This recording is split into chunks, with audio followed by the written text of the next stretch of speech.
এই মুহূৰ্তত আপোনালোক সকলো শিৱসাগৰৰ ৰাইজ যিসকলে সঁচাকৈ শিৱসাগৰৰ উন্নয়নৰ কাৰণে চিন্তা কৰে আৰু তেখেতসকলক অভিনন্দন জনাইছোঁ যে মই বিৰোধী দলৰ সদস্য, মই হিমন্ত বিশ্ব শৰ্মাৰ আটাইতকৈ ডাঙৰ পক্ষ, মই চৰকাৰখনক আটাইতকৈ বেছি সমালোচনা কৰোঁ।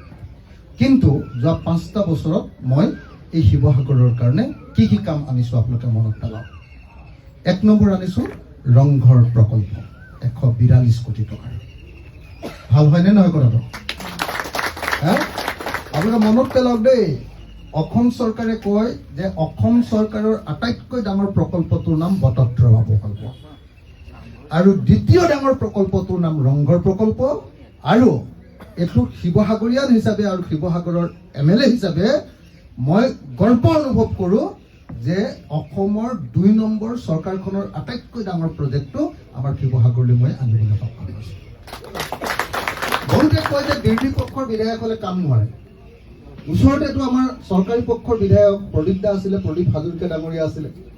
যোৱা 20 বছৰত প্ৰদীপ হাজৰিকা ডাঙৰীয়াই কি কি প্ৰজেক্ট আনিলে আপোনালোকে এবাৰ মনত পেলাওক। কাম কৰিলে আপোনালোকে মনত পেলাওক যে ওচৰতে আমাৰ দেৱব্ৰত শইকীয়া ডাঙৰীয়া আছে নাজিৰাত, তেওঁ কি কি প্ৰজেক্ট আনিলে মনত পেলাওক। ওচৰতে আমাৰ কি কয় এইটো থাউৰা, কি কয় আপোনাৰ থাউৰা বিধানসভা আছে, তাতে কি কি প্ৰজেক্ট আনিলে। তাতকৈ ডাঙৰ কথা, এই চৰকাৰৰ দিনত মন্ত্ৰী আপোনাৰ কি নাম, যোগেন মোহনৰ সমষ্টি মাহমৰাত কি কি প্ৰজেক্ট আনিলে মনত পেলাওক। আৰু মই কি কি প্ৰজেক্ট 5 বছৰৰ ভিতৰত বিৰোধী পক্ষ হিচাপে আনিলো আপোনালোকৰ সন্মুখত কৈ দিওঁ। 1, ৰংঘৰ প্ৰকল্প 142 কোটি টকা, অসমক গৰ্বিত কৰা ৰংঘৰ প্ৰকল্প, য'ত সেইটো সম্পূৰ্ণ হৈ যোৱাৰ লগে লগে অসমৰ সকলো সাংস্কৃতিক কৃষ্টি কলাকৃষ্টিৰ 24 ঘণ্টীয়া প্ৰদৰ্শনী হ'ব। য'ত অসমৰ আৰ্টিজান ভিলেজ, প্ৰথমখন আৰ্টিজান ভিলেজ বনাম, য'ত অনবৰতে আমাৰ হেণ্ডলুম মানে আমাৰ তাঁতশাল বৈ থাকিব, য'ত পুৰুষবিলাকে ক'ৰবাত কোনোবাই বাঁহৰ কাম কৰি থাকিব, কোনোবাই অনবৰতে মাটিৰ বাচন বৰ্তন বনাই থাকিব। পৃথিৱীৰ মানুহে আহি ক'ব যে এইটো অসমীয়া জাতি।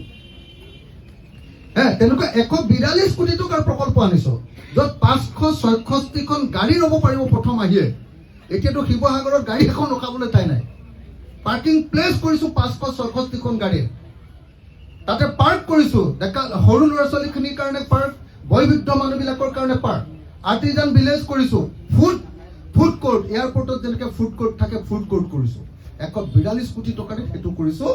মই ভাবোঁ যে শিৱসাগৰৰ বিধায়ক হিচাপে মই গৰ্ব অনুভৱ কৰোঁ যে আমাৰ অসমীয়া জাতিৰ আটাইতকৈ ঐতিহাসিক ঠাই শিৱসাগৰৰ আটাইতকৈ গুৰুত্বপূৰ্ণ ৰংঘৰৰ লগত এটা প্ৰকল্প স্থাপন কৰিবলৈ পোৱাটো মোৰ জীৱনৰ আটাইতকৈ ডাঙৰ এটা কৃতিত্ব।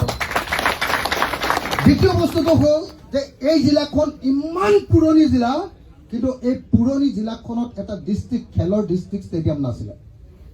মই 5 বছৰৰ ভিতৰত ডিষ্ট্ৰিক্ট ষ্টেডিয়াম আনিলোঁ। অসমত 35খন জিলা আছে, তাৰ ভিতৰত 11খন জিলাই ষ্টেডিয়াম পাইছিলে। মই এটা ষ্টেডিয়াম আনিলোঁ 50 কোটি টকাৰে, বনাই শেষ কৰিলোঁ আমাৰ চিভিল হস্পিটেলৰ ওচৰত ৰূপহী পথাৰ। হয়নে নহয়? আপুনি নিজে চাই হয়নে নহয়? মই আনিলোঁ টাই মিউজিয়াম, মই আনিলোঁ গুৱাহাটী, আমাৰ শিৱসাগৰ টাউনৰ মানুহবিলাকৰ কাৰণে খাবলৈ পানী নাই। 30% মানুহে টাউনৰ মানুহে পানী পায়, বাকীবিলাকে নাপায়। সেইকাৰণে মই কি কৰিলোঁ, একদম লাগি অমৃত প্ৰজেক্টৰ পৰা হিমন্ত বিশ্ব শৰ্মাই মোক নিদিয়ে, মই জানো মোক দিগদাৰ কৰি থাকিব। সেইবাৰ চেণ্ট্ৰেল গভৰ্ণমেণ্টৰ পৰা মই এটা 16 কোটি টকা আৰু এটা 54 কোটি টকা, মুঠতে 70 কোটি টকা আনি অহা 6 মাহৰ ভিতৰত মই শিৱসাগৰ টাউনৰ সকলো মানুহকে বিশুদ্ধ পানী ঘৰে ঘৰে দিয়াৰ ব্যৱস্থা কৰিলোঁ। 100%। এইটো হ'ল পানী যোগান, সেইটো 70 কোটি টকা। তাৰপিছত কি আনিলোঁ, আটাইতকৈ মোৰ জীৱনৰ ডাঙৰ কামটো কৰিলোঁ যে গোটেই আমাৰ ব্ৰহ্মপুত্ৰ নদীখনে আমাৰ গোটেই শিৱসাগৰ সমষ্টিটোক 12.5 12.5 কিলোমিটাৰ আমাৰ ব্ৰহ্মপুত্ৰই গৰাখহনীয়া কৰি আছে। আমাৰ সমষ্টিত লাগি আছে ব্ৰহ্মপুত্ৰ 12.5 কিলোমিটাৰ। মই গোটেই 12.5 কিলোমিটাৰটোকে জিঅ' বেগ লগাই গোটেই পাৰটো ভেটি দিবৰ কাৰণে, আৰু জিঅ' বেগৰ পাছত যিটো মথাউৰি আছে সেই মথাউৰিটো ডাঙৰ কৰি তাত একদম পকা ৰাস্তা বনাই দিবৰ কাৰণে সৰ্বমুঠ এছিয়ান ডেভেলপমেণ্ট বেংকৰ পৰা, ভাৰত চৰকাৰৰ পৰাও নহয়, এছিয়ান ডেভেলপমেণ্ট বেংকৰ পৰা 205 কোটি টকাৰ প্ৰকল্প আনিছোঁ। 205 কোটি টকা। চাৰ্কিট হাউচটোতো আনিছোঁ। চাৰ্কিট হাউচৰ আগফালে অসমীয়া আৰু শিৱসাগৰৰ মানুহৰ আটাইতকৈ ডাঙৰ গৌৰৱ আমাৰ বৰপুখুৰী পাৰ, বৰপুখুৰী পাৰত খোজ কঢ়াটো আমাৰ প্ৰত্যেকজন শিৱসাগৰৰ মানুহৰ কাৰণে এটা গৌৰৱৰ কথা। যি শিৱসাগৰৰ মানুহে বৰপুখুৰীৰ পাৰৰ হাৱা লৈ সন্ধিয়া বা ৰাতিপুৱা খোজ কঢ়া নাই তেওঁ কেতিয়াও শিৱসাগৰীয়া নহয়, হয়নে নহয় বাৰু? সেই বৰপুখুৰী পাৰটোত মই 24 কোটি টকাৰে আপোনালোকে দেখিছে যে একদম হেৰিটেজ ৱাক কৰিবৰ পৰাকে, যাতে ইয়াত গাড়ী চলি থাকোঁতেও মানুহে খোজকাঢ়ি থাকিব পাৰে, এডালো গছ নকটাকে হেৰিটেজ ৱাক কৰিবৰ কাৰণে 24 কোটি টকাৰে মই গোটেই বৰপুখুৰী পাৰটো বন্ধাই আছো, যাতে ৰাতিপুৱা গধূলি সকলোৱে হাৱা ল'বলৈ আহিব পাৰে।